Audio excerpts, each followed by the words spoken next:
ఏడుపాయల వనదుర్గా భవానీ దేవస్థానం తెలంగాణ రాష్ట్రంలోనే ఎంతో ప్రసిద్ధమైనటువంటి క్షేత్రము. ఏడుపాయలు మంజీరా నది 7 పాయలుగా చీలి కొండ రాళ్ల మధ్య గుట్టల మధ్య పచ్చని చెట్ల మధ్య ఒక బండకు స్వయంభుగా వెలిసినటువంటి తల్లి వనదుర్గా అమ్మవారు. మరి ఆషాఢ మాసాన్ని పురస్కరించుకొని మొదటి ఆదివారం అమ్మవారికి ఉదయాన్నే 4 గంటలకు విశేషమైనటువంటి అభిషేకము.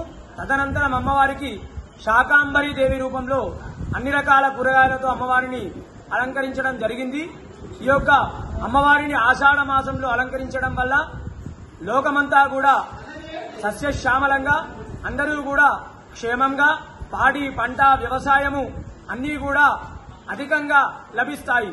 అదేవిధంగా ఆషాఢ మాసం లోపల ఈ యొక్క శాకాంబరి అమ్మవారి అలంకరణ చేయడం వల్ల వచ్చేటువంటి వ్యాధులు గాని అన్నీ కూడా తొలగిపోయి వర్షాలు అధికంగా పడతాయని చెప్పి శాస్త్ర వచనము.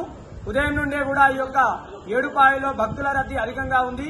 ఒక తెలంగాణ రాష్ట్రం నుండే కాకుండా ఆంధ్రప్రదేశ్, కర్ణాటక, మహారాష్ట్ర, ఇతర రాష్ట్రాల నుండి కూడా భక్తులు ఉదయాన్నే వచ్చి మంజీరా నదీ పాయలో స్నానాలు ఆచరించి అమ్మవారికి మొక్కులు చెల్లించుకుంటున్నారు.